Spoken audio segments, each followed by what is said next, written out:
Thank you to all of the witnesses.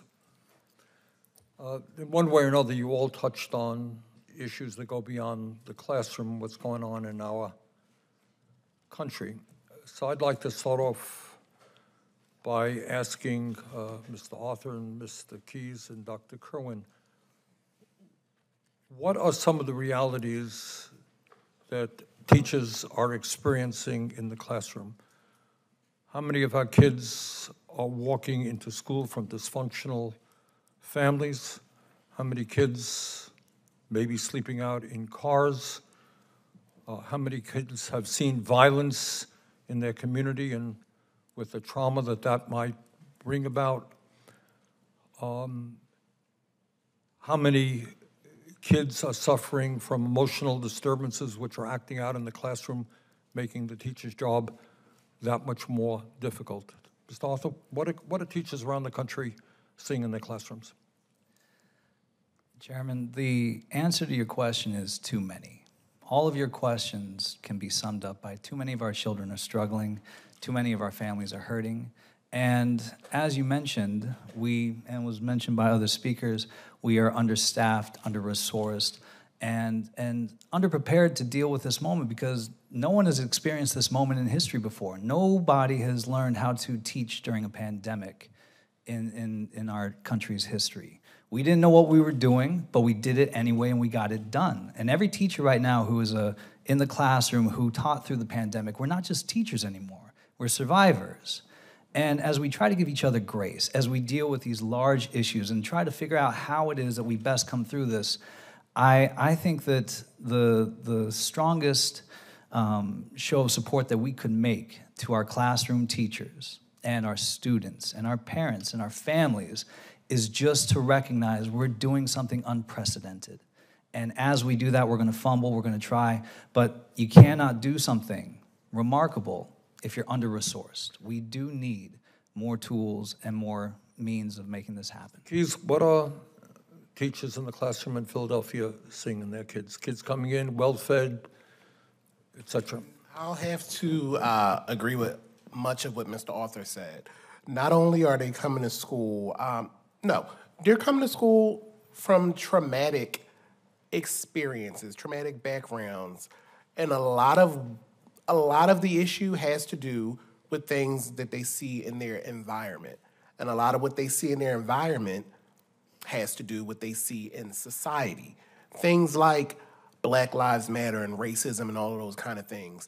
I spent a year working with high school autistic support students with autism.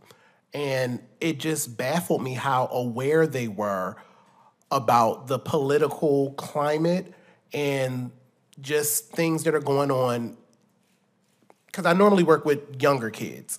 So some of the questions that they came to me with and some of their concerns were very adult and had to do with racism. It had to do with gun laws. It had to do with elections. They're aware of these things, and those things weigh heavily on them. Okay, thank you. Let me jump to Dr. Kerwin. Congratulations for doing what we don't do enough in this country and look to what's working in other countries around the world.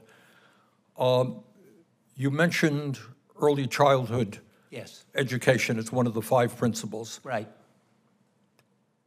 The general assumption is that in a nation where most working class people, mom and dad, are both working, what is the quality of early childhood education that allows kids to do well in the first grade in this country right now?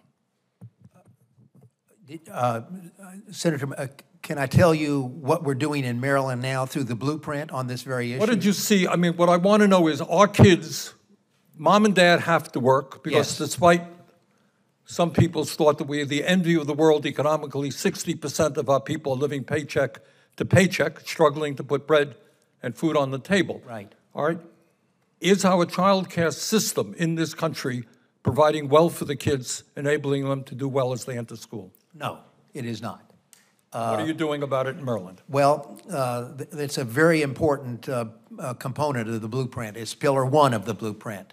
And so we've done a number of things. We've created and expanded centers around the state that work with low-income parents from 0 to 3 on issues of nutrition, child rearing, child development. We've also, as part of the blueprint, created free, full-day, high-quality preschool for all low-income children. We've seen How has that already. been received? Are people taking advantage Oh, of it? absolutely. And yes, they are. And we've seen already in our assessments of at kindergarten level, are children ready to learn, a significant increase in Maryland because of these preschools. You know, it has another benefit, not just for the children. When there is free, full-day preschool available, parents can work.